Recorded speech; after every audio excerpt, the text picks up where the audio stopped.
The hair restoration industry today is one of the fastest growing segments in global aesthetics, with India emerging as a major hub for both innovation and demand.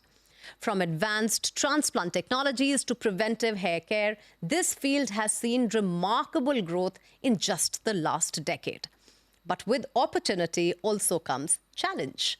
Unregulated clinics, quick fix promises, and treatments that often mislead patients, which is why conversations like this are very important.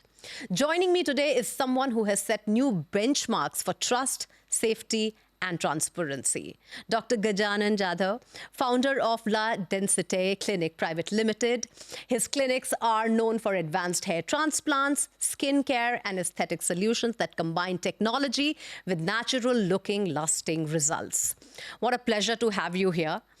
And I'm not going to tell the audience that I already have had a session with you before this with my own questions, because it is so amazing that now we have normalized and regularized talking about aesthetics and the way we look, and we are so open to experimenting with treatments which we were closed to in the past. And, you know, now there is so much that is spoken about body positivity as well, but at the same time, you do get your confidence from looking a certain way, and a lot of people are now opting for hair health.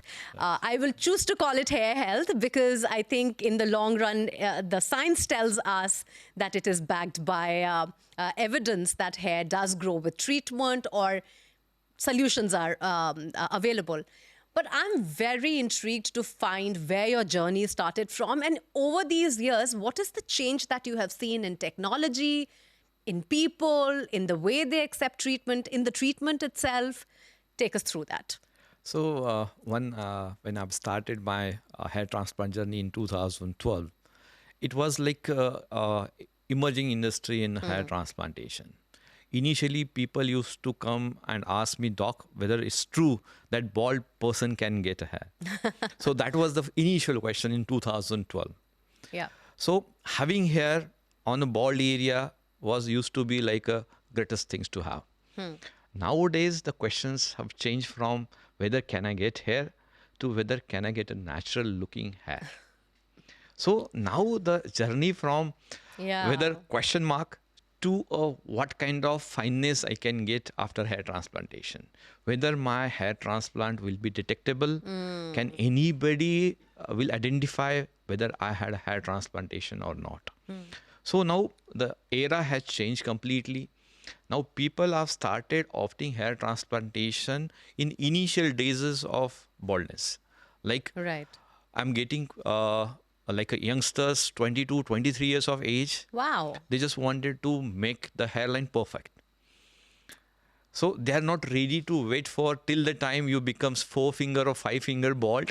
They are saying like, aaj life hai, ji lo. So tomorrow, no one has seen tomorrow. But today I need it because it's required for my professional and social life. So you just do it, doctor. I don't want to wait for few more years and then do the transplant. You know, it's interesting you say that, and it's interesting you bring up the young as well. But, you know, in my age group as well, I see a lot of men and women who are saying that, all right, we didn't wake up to it back then, or maybe technology wasn't available or many treatments weren't available, but they're now openly wanting to sort this issue. And the wow factor is also there. It does make you look better. It does boost your confidence. So you cannot take that away from people if they do want to go for it. But, you know, it has to be done in a safe way, in a way that you are convinced that what the doctor is telling you or what your technician is telling you is something that is long-lasting, has no side effects. So when we talk about hair transplant, hair weaving, how different are all these categories? So initially, people used to come only after they became bald.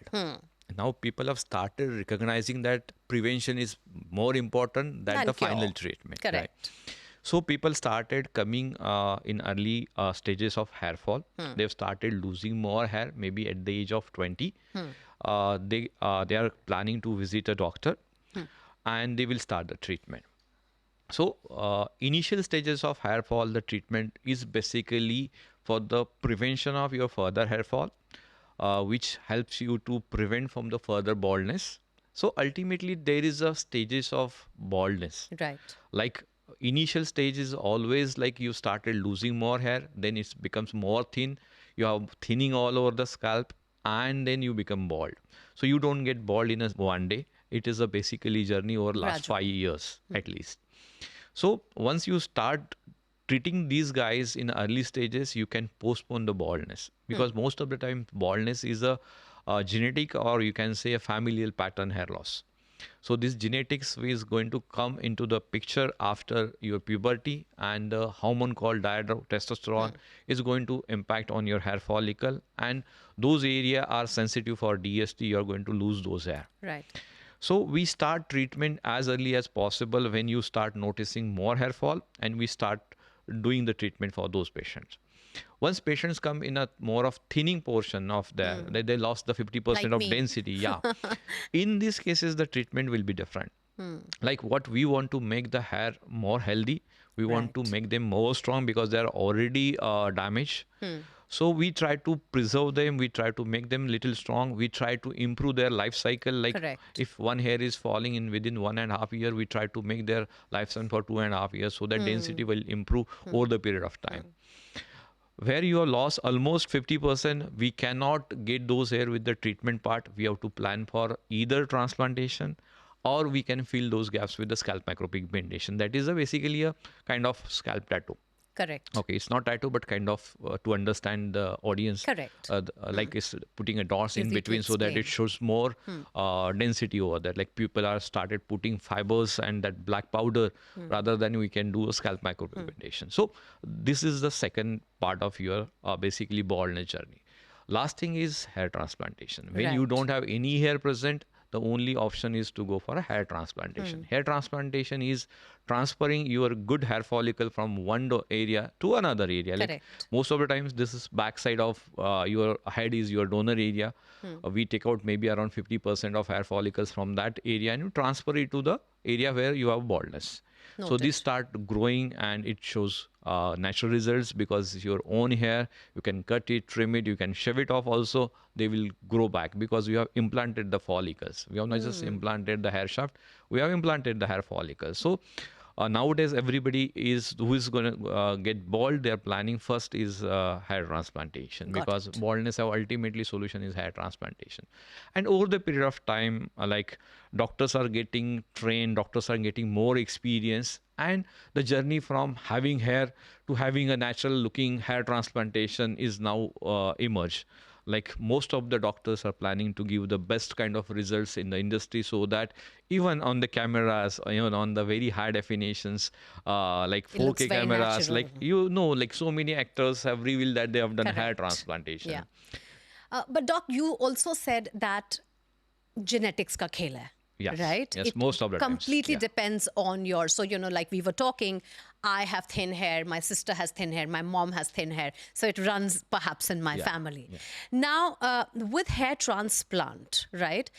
So one is preventive as well, which means that you feel you're genetically dispositioned. So you start early and perhaps because at that point in time, you do have where the hair can be transplanted from. You need your own hair Right. to grow. So that is one. But with genetics playing an important role, can hair transplant last longer if your genetics do not support it? Or eventually they will also fall Yeah. because your genes are not supporting it?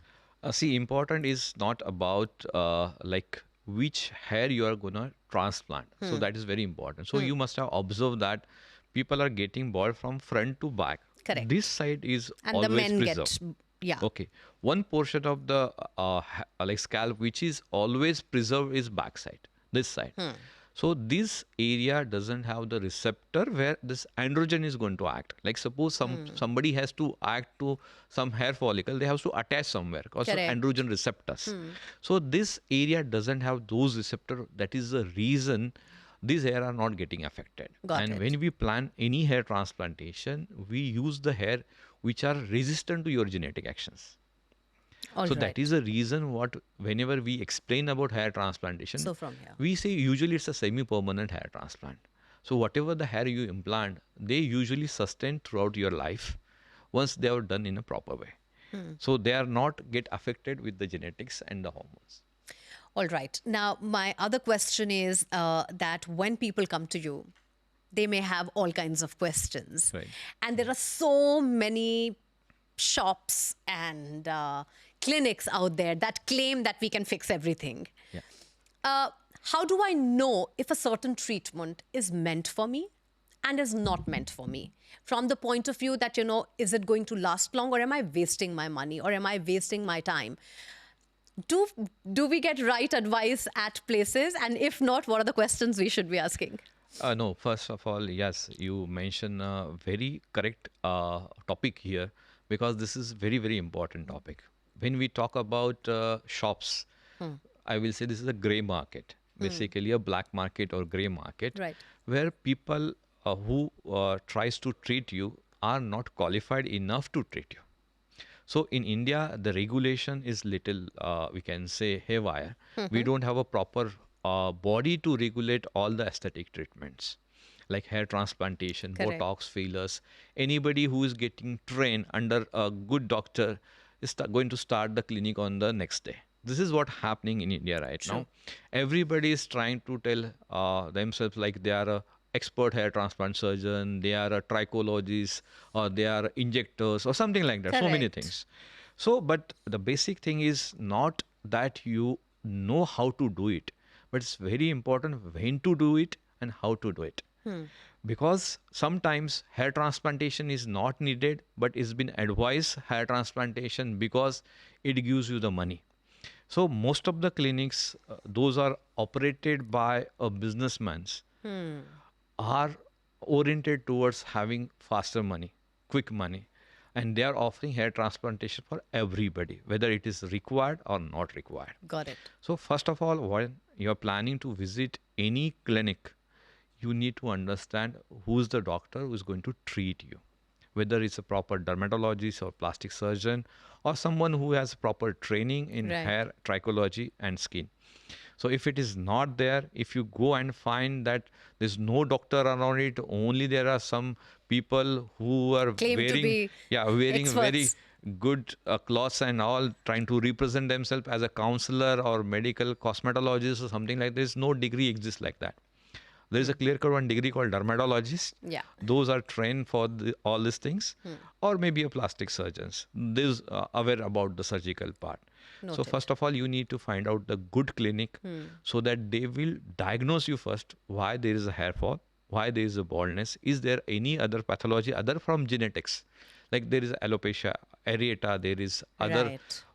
cicatricial alopecia. There are different types of alopecias are there. So whether you are coming into which category, that need to be fixed first. The diagnosis has to be first, and then the treatment will be there. So you find so many patient comes to me for hair transplantations, considering they require hair transplantation. They have been suggested by someone to go for hair transplantation. They fly all the way from abroad and visit me, and one day I say that you don't require hair transplantation. Medicine might work for you.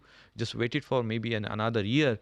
You might have next trip. You might have a good hair. Yeah. So this is happening in a routine practice when we find these patients is being treated by someone who doesn't have a proper knowledge of hair and as well as hair other disorders as well. Understood. So I think the thing to note here is that not everybody will need hair transplant. It could be that if you go to a doctor who is at the helm of affairs, they'll tell you if multivitamins or serums or external applications or applicants can solve that problem for you. And then they will decide whether or not you need a certain kind of treatment, or the certain kind of treatment that they are recommending will work on you. Absolutely. Right?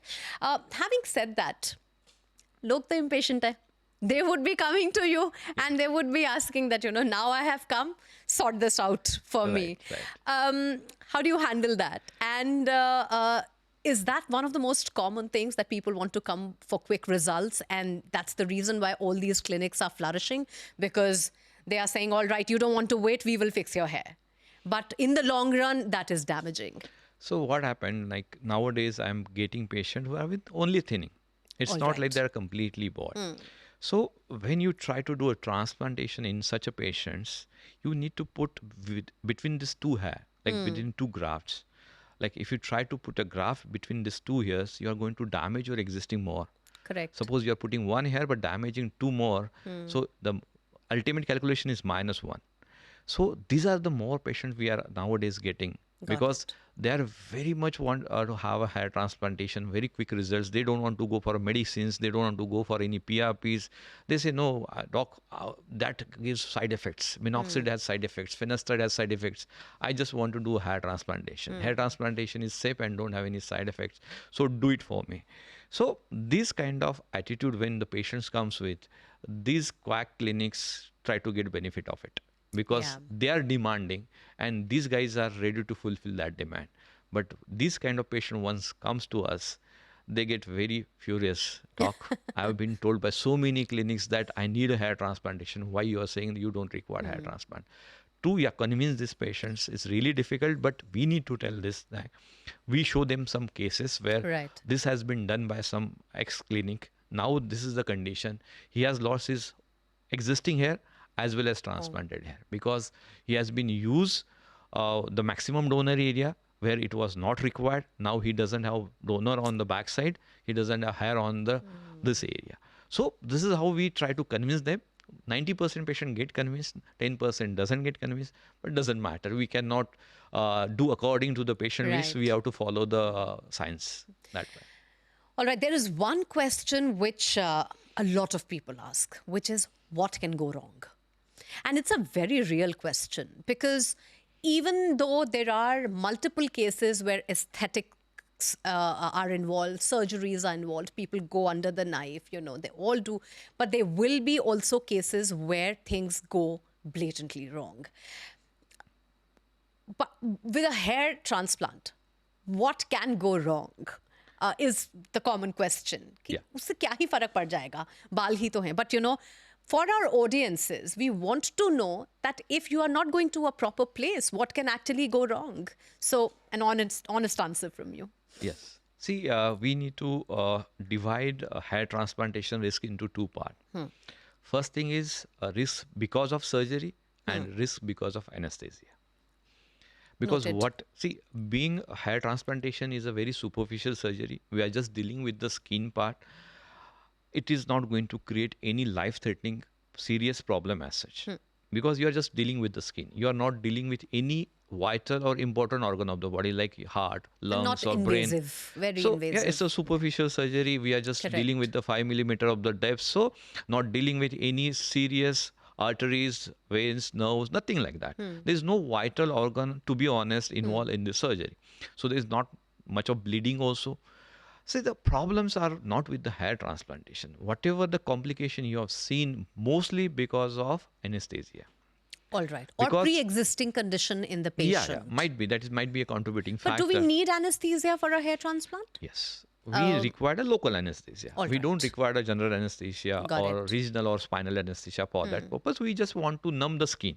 Got Because it. whatever you are going to do, it is like a blades you are going to use. You are going to use the punches and all.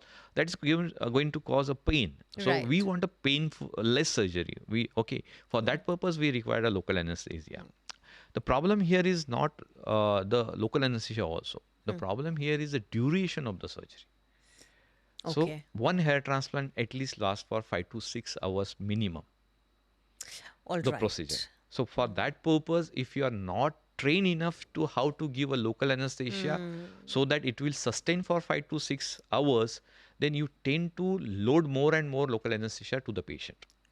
So the dose of local anesthesia is fixed. How much you can give within 24 hours, that quantity is fixed. when someone who doesn't have a proper knowledge how to titrate the anesthesia Right. doses, how to deliver the anesthesia doses, these guys tend to give the anesthesia. So in black market, what is happening? If patient feels he's having pain, inject more and more local anesthesia. That cause cumulative effect and side effect of anesthesia. So Understood. 6 hours surgeries, I'm talking about minimum. I have seen few patients, they were treated for non-stop 18 hours of surgery. So Wow. they were on a OT bed or hair transplantation bed for 18 hours. Can you imagine that? Imagine the amount of oh my God. Yeah. So this tends to lead into a complications. Whatever the complication you have noticed or you have seen or you have heard, they're because of high doses of anesthesia. All right. Second important thing is when you plan to visit any gray clinic or clinic which is not run by a proper doctors, they don't have any safety protocols. Safety Right. related to emergency care as well as the sterilization and other protocols. So most common thing next is your infections. So people are getting infected after doing surgery because not having proper sterilization protocols. So even I've seen like people are doing hair transplantation in salons. They are Yeah. asking doctors or the team of technicians come to their house and do hair transplantation. So this is not something what you should do it or you should force someone to do it. It Right. should be done in a proper sterile Set up. setup where the things should be monitored properly. The doctor should be in place so that things will not go in a wrong hand. Got So it. that is very, very important. So this is what happening most of them. As such, hair transplantation is very safe surgery, but anesthesia has to be taken care of. Got it. So, Doc, now it boils down to that awareness is everything. Yeah. And a huge part of your job also is about telling people what technology is available, whether it will suit them, what when should you come to them, will the treatment be effective. Where do you see this awareness piece coming together?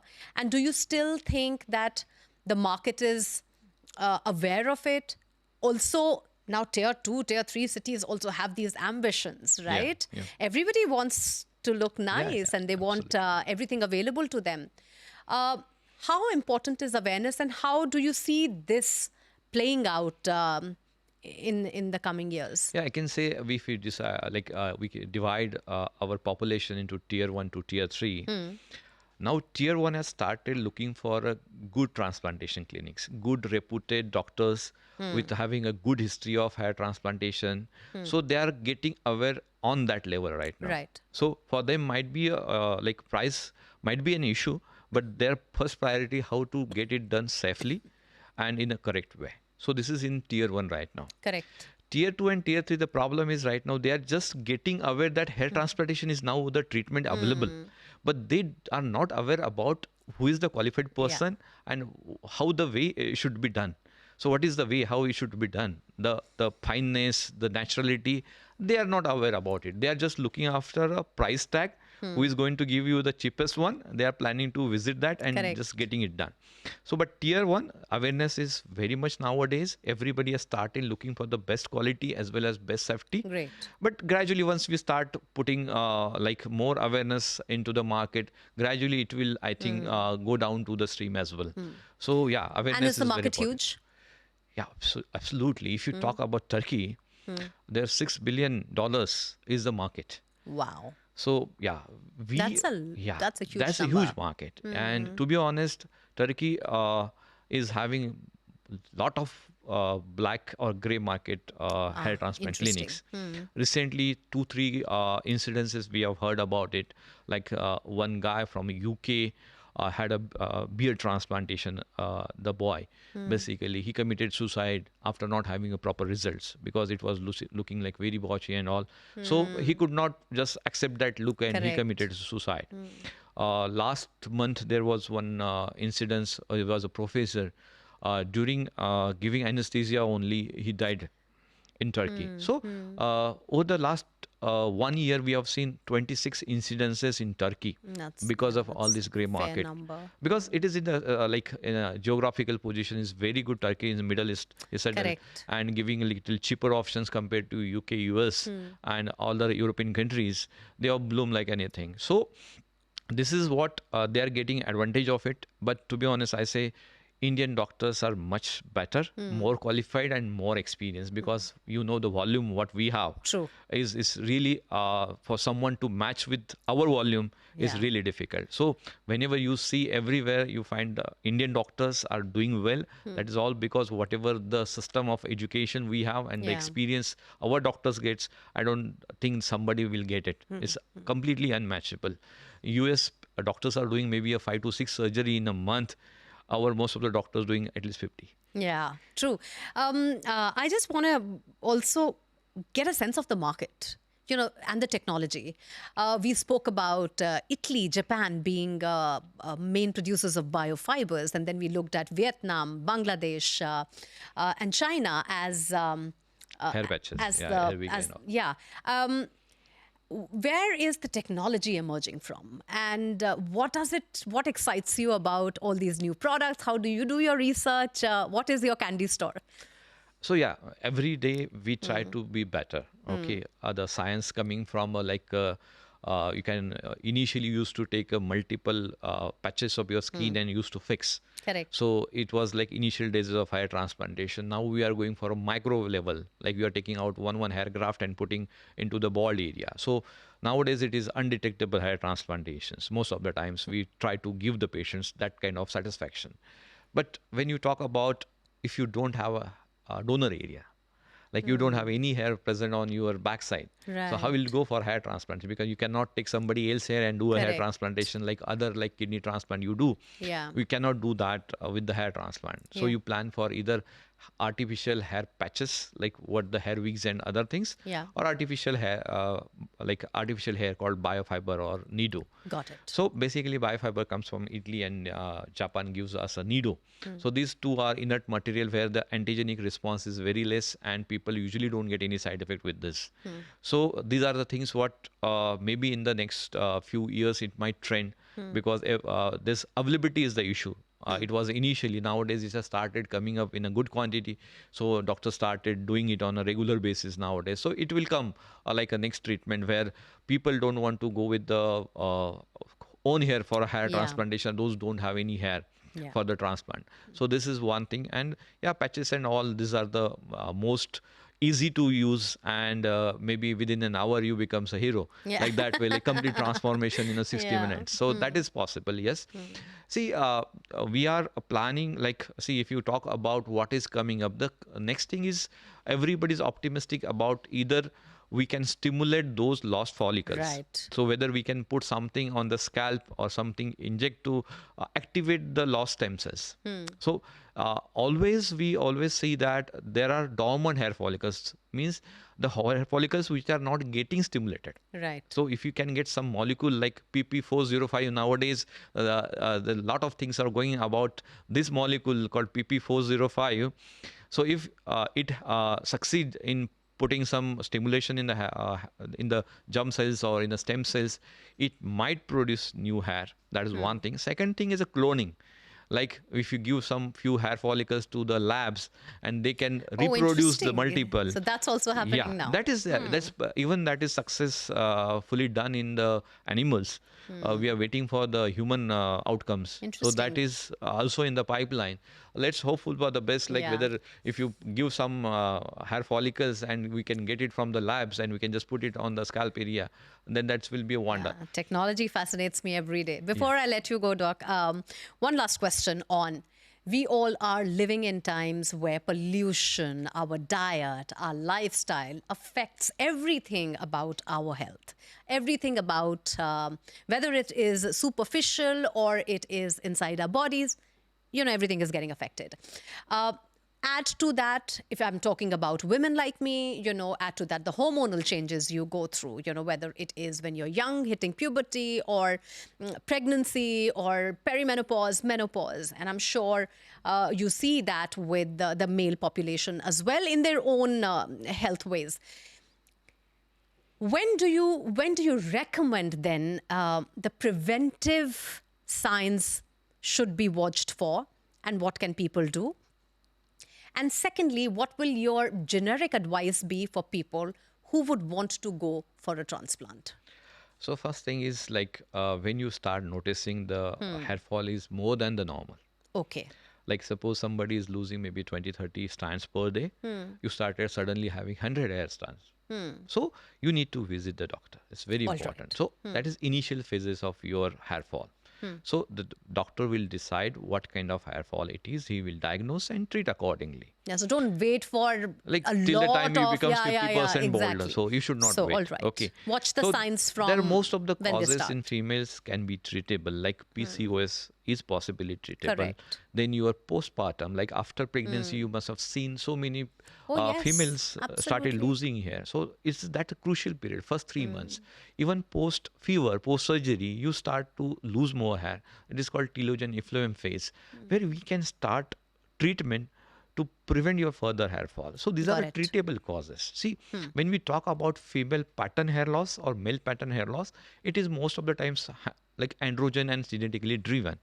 So even that can be supported with the treatments. It's not like there is no treatment for this. We Yeah. can postpone the baldness. We can postpone your the amount of hair fall you are having right now. We can just prevent that so that the baldness should not be prematurely like established. Got it. So if your father is become bald at the age of 35, you should not get at the age of 20. Correct. So you should have that much of span for your hair to be there, so that at least you can enjoy your those days, right? So we can start preventing future baldness or premature baldness with the Understood. treatment. That is possible. Yeah. Yeah. And the advice you will give to people who want to go for treatments. See, transplantation, if you ask me, first and most important thing is Where are you getting it done from? Yes.